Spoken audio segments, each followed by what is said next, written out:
আমরা যে জায়গা থেকে আজকে আলোচনাটার এনেছি যে এই যে শহীদের স্বপ্ন, এই যে আমাদের জনগণের যে আকাঙ্ক্ষা, নতুন একটা রাজনৈতিক বন্দোবস্ত তৈরি হবে, বাংলাদেশ একটা গণতান্ত্রিক যাত্রায় হাঁটবে, সেইখানে আমরা কিভাবে এই গণতান্ত্রিক উত্তরণটা সম্পন্ন করতে পারি।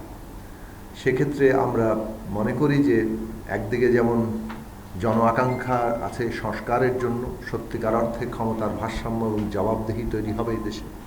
এই দেশের জনগণ, রিপাবলিকে যেভাবে জনগণের হাতে ক্ষমতা ন্যস্ত থাকে, সেভাবে সত্যিকার অর্থে জনগণের হাতে ক্ষমতা ন্যস্ত হবে এবং সেই জনগণের অধীনেই থাকবে সকলে। সেই জায়গাটা রাষ্ট্র কাঠামোগতভাবে তৈরি করা কিভাবে যাবে সেইটার উপরে আমরা অধিকতর জোর দিয়েছি এবং সেই ক্ষেত্রে সংস্কার একটা গুরুত্বপূর্ণ এজেন্ডা। সংস্কারের ক্ষেত্রে যে প্রশ্নগুলো সবচেয়ে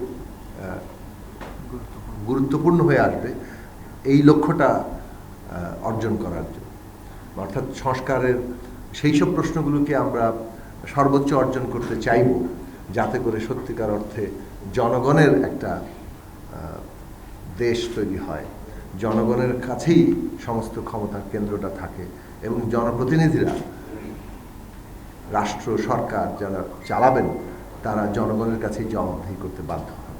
তো সেইটার কাঠামোগত জায়গা নিয়ে আমরা অনেকগুলো প্রসঙ্গ নিয়ে আলোচনা করেছি। বিশেষভাবে আপনারা সবাই জানেন যেগুলো নিয়ে কথা হচ্ছে, ৭০ অনুচ্ছেদ, সাংবিধানিক কমিশনের মাধ্যমে বিভিন্ন সাংবিধানিক পদের নিয়োগ, প্রধানমন্ত্রীর যে টার্ম, তারপরে আপনার এখানে বিচার বিভাগের যে পৃথকীকরণ, নারী আসনের প্রসঙ্গ, স্থানীয় সরকার প্রসঙ্গ, এখানে দ্বিকক্ষ বিশিষ্ট পার্লামেন্টের প্রশ্ন, ক্ষমতার ভারসাম্য, আনুপাতিক প্রতিনিধিত্ব, এই সমস্ত জায়গাগুলো নিয়ে আমরা আলাপ আলোচনা করেছি এবং আমাদের লক্ষ্য হচ্ছে যে আমরা এই যে ন্যূনতম একটা ঐক্যমত্যে আমরা কতদূর আসতে পারি সেটা আমরা আলাপ আলোচনার মধ্যে দিয়ে চালাবো। একই সাথে রাজপথেও আমাদের যার যার অবস্থান থেকে তো নিশ্চয়ই সংগ্রাম চলবে, সেই সংগ্রাম আবার ঐক্যবদ্ধ রূপ নিতে পারে। তো সেই জায়গা থেকে আমরা আমাদের আলাপ আলোচনা অনেক দূর এগিয়েছি। আমরা মনে করি যে আওয়ামী লীগের যারা এই হত্যাকাণ্ডের সাথে যুক্ত, গত 15 বছরের গুম, খুন, হামলা, মামলা, লুটপাট এবং সর্বশেষ জুলাই আগস্টের নির্বিচার যে হত্যাকাণ্ড, এর জন্য যারা দায়ী প্রত্যেককে বিচারের আওতায় আনতে হবে। তাদের দৃশ্যমান বিচার আমরা দেখতে চাই।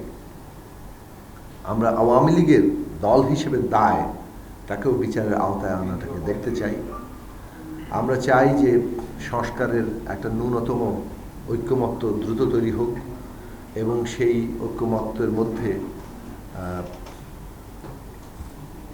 এই সংস্কার কিভাবে বাস্তবায়ন হবে সেই বিষয়েও আমরা যাতে একটা ঐক্যমত্যে আসতে পারি। সেখানে জনগণের যে ম্যান্ডেট সেইটাকে আমরা যাতে সামনে নিয়ে আসতে পারি, কেননা একটা স্থায়ী টেকসই সংস্কারের জন্য জনগণের ম্যান্ডেট খুব গুরুত্বপূর্ণ।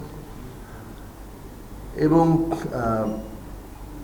নির্বাচনের যে সময়সীমা সরকার ইতিমধ্যে ঘোষণা করেছে, তার মধ্যে সংস্কার কাজটাকে সিগনিফিকেন্টলি যাতে আমরা এগিয়ে নিয়ে যেতে পারি, এইসব প্রশ্নগুলো নিয়ে আলোচনা হয়েছে। আমরা আলোচনা করার চেষ্টা করেছি যে কিভাবে আমরা এই উত্তরণ পর্বে আমরা ফ্যাসিবাদ বিরোধী যে ঐক্য তৈরি হয়েছিল সেই ঐক্যকে যথাসম্ভব রক্ষা করে আমরা একটা এই পুরো গণতান্ত্রিক উত্তরণ প্রক্রিয়াটাকে এগিয়ে নিয়ে যেতে পারি।